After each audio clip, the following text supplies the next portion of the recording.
नमस्कार. श्री गणेशाय नमः. श्री स्वामी समर्थ. आज श्रावणातला पहिला सोमवार, त्यासाठी आज देवाच्या नैवेद्यासाठी मी शंकराला जो आवडतो पदार्थ मलेदा त्याचे आज लाडू बनवणार आहे. त्या लाडूसाठी काय काय सामग्री लागते ते मी तुम्हाला सांगते.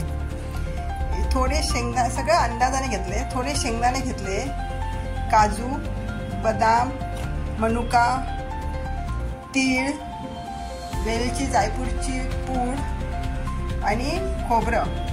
याच्यात खसखस पण घालतात, ती आता माझ्याजवळ नाही ॲक्च्युली. आणि त्यासाठी गूळ लागेल, तूप आणि हे गव्हाचं पीठ. या गव्हाच्या पिठामध्ये थोडं तूप घालून ते व्यवस्थित घट्टसारखं बनवून त्याच्या मऊसूद अशा चपात्या बनवायच्या. त्यानंतर मी तुम्हाला पुढची रेसिपी दाखवते. एवढं साहित्य आता लागणार आहे ते मलेदा बनवण्यासाठी. आणि जे हे शेंगदाणे, काजू, बदाम, तीळ आणि खोबरं किसून मी जरा भाजून घेते व्यवस्थित, आणि मनुका जरा तळून घेते. शेंगदाणे, बदाम, तीळ, काजू आणि खोबरं मी भाजून घेतले आणि मनुका तळून घेतले.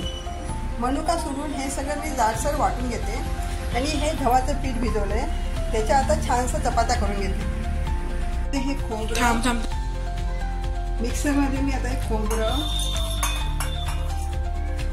तीळ, बदाम, काजू, शेंगदाणे सगळे जाडसर वाटून घेते.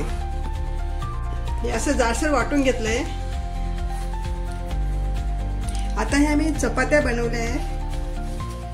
हे असे बारीक बारीक तुकडे करून ह्याचे असे बारीक अशा जाडसरच बनवल्या, कारण की ते आपल्याला बारीक करायचे आहे. असे बारीक तुकडे करून ह्याच्यामध्ये हा गूळ घालून मी वाटून घेते. चपातीचे असे बारीक तुकडे करायचे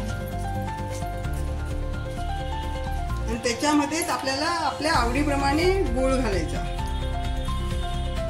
जेवढं आपल्याला गोड हवं असेल तेवढं ते गूळ घालायचं आणि हे मिक्सरला असं बारीक करून घ्यायचं.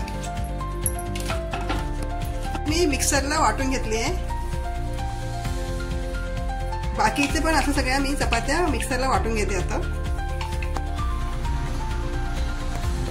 आता मी हे गूळ आणि चपाती एकत्र मिक्सरमध्ये काढून घेतले. त्याच्यामध्ये हा तळून ठेवलेल्या मनुका आता घालते. मनुकानंतर ही पावडर बनवली आपण, शेंगदाणे, बदाम, काजू, तीळ वगैरे, ती ह्याच्यामध्ये घालते मी आता. प्लस हे वेलची, जायफळाची पूड ती थोडीशी घालायची. आणि हे 2 चमचे तूप, 2-3 चमचे चालेल घालायचं. नंतर मी ह्याची आता लाडू बांधते. देवाच्या नैवेद्यासाठी मलेदा लाडू तयार झाले आहेत. थँक्यू.